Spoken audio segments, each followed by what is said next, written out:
అన్నీ కూడా పోలీసులు తగ్గించే ట్రాఫిక్ సమస్య మీద డీజీ గారు ఇన్స్ట్రక్షన్స్ పైన ఈరోజు కూడా డోన్లో చూస్తే ట్రాఫిక్ ఎక్కువ అయింది. అది ఒక పెద్ద నగర్ అయిన తర్వాత ట్రాఫిక్ సమస్య ఎక్కువైంది. డిఎస్పీ గారు అన్ని ఆలోచించి ఇన్స్పెక్టర్స్తో మాట్లాడి ఎట్లా చేయాలి అంటే ఇక్కడ ఒక ట్రాఫిక్ అవుట్ పోస్ట్ క్రియేట్ చేయాలి. ముందు ట్రాఫిక్ అవుట్ పోస్ట్ తర్వాత ట్రాఫిక్ సిబ్బంది పెట్టి డిఎస్పీ గారు ఇక్కడ బైక్స్ కొన్నారు.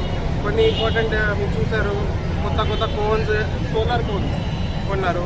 ఆ డార్క్నెస్ అయితే మళ్ళీ ఆటోమేటిక్గా స్టార్ట్ అవుతాయి. దెన్ బ్లింకర్స్ పెట్టారు. కొన్ని మనం వెళ్ళినప్పుడు మనకి స్పీడ్ బ్రేకర్స్ కనపడలేదు, అప్పుడు యాక్సిడెంట్స్ జరుగుతాయి. ఇప్పుడు లాంటి బ్లింకర్స్ ఉంటే ఆటోమేటిక్గా ఇది సోలార్ ఎనర్జీతో పనిచేసి ఆటోమేటిక్గా పనిచేస్తుంది. సో ఈ రోజు నుంచి మన ఎమ్మెల్యే గారు కూడా ఈరోజు ఇక్కడ వచ్చి చీఫ్ గెస్ట్గా ఓపెన్ చేశారు. మనం మొదలు పెడతాము ట్రాఫిక్ సమస్య మీద. ఎందుకంటే ట్రాఫిక్